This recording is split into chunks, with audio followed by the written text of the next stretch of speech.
Où sont les intellectuels de ce pays? Où sont les hommes et les femmes de réflexion? Est-ce qu'ils tirent profit de l'existence et de la présentation d'un avant-projet constitutionnel qui est fondamental pour susciter des débats, pour susciter des réflexions, pour encourager la société à réfléchir et à intérioriser progressivement les grands enseignements et la volonté qui se dessine à travers cette volonté de changement de paradigme. Le monde change aujourd'hui. Il ne faut pas être dans une vision rétrograde. Regardez les basculements qui sont en train d'être faits. Vous êtes jeunes. Dans 10 ans, comment serons-nous? On est dans une période comme l'année 1989. D'où la nécessité de se remettre en question et de faire preuve de responsabilité et de lucidité. Voulez-vous encore que dans 10 ans, qu'on revienne, on a besoin d'aide, on a une immigration extrêmement nombreuse parce que nous n'avons pas été capables de répondre aux attentes et aux besoins de nos jeunes compatriotes? La presse doit faire son travail. Si vous ne faites pas, vous êtes dans le compromis qui fait que la médiocrité l'emporte sur tout ce qui peut permettre de déguiser les consciences et les intelligences pour qu'on aille de l'avant. Je vois le contexte actuel, on veut une transition apaisée, mais regardez ce qui se passe. Où sont les intellectuels de ce pays? Où sont les hommes et les femmes de réflexion? Est-ce qu'ils tirent profit de l'existence et de la présentation d'un avant-projet constitutionnel qui est fondamental pour susciter des débats, pour susciter des réflexions, pour encourager la société à réfléchir et à intérioriser progressivement les grands enseignements et la volonté qui se dessine à travers cette volonté de changement de paradigme? Je n'en vois pas. C'est insuffisant au regard de l'enjeu. Mais je vois des remarques, des pratiques qui ont été exploitées par le passé. Donc, ayez le sens de l'innovation, ayez le sens de ce qu'il faut faire à ce moment-ci pour être à la hauteur de ce que nous voulons pour notre pays pour les années à venir.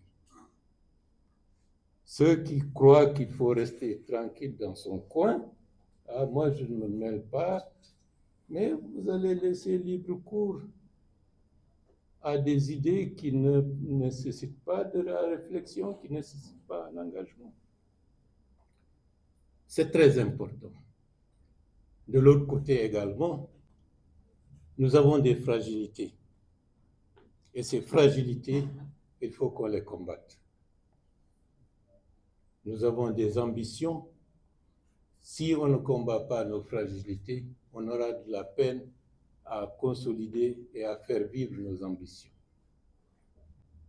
La Guinée de maintenant et de demain ne sera pas comme celle d'hier. D'où un engagement de plus en plus approfondi de tous les acteurs. La classe politique, la classe intellectuelle, les hommes et les femmes de médias, épouser le temps actuel. La Guinée a une forte ambition de ne pas être un pays sous-développé. Nous voulons rivaliser avec les pays à économie émergente.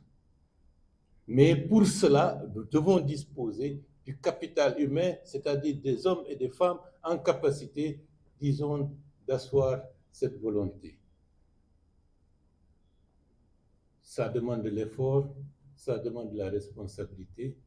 Et ceux qui veulent soutenir le Jean Mamadi Doumbouya doivent aller dans cette direction. Et cela, s'ils le font, naturellement, l'adhésion de la population sera massive, représentative et la plus bienveillante. Faire croire qu'on applaudit alors qu'on est en train de plomber les choses, c'est aller à contre-courant et contre-productif.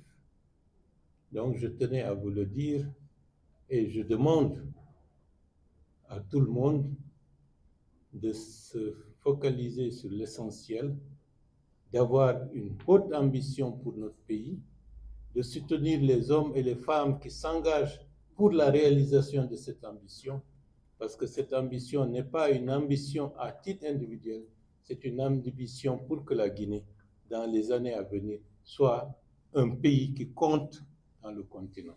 Je vous remercie.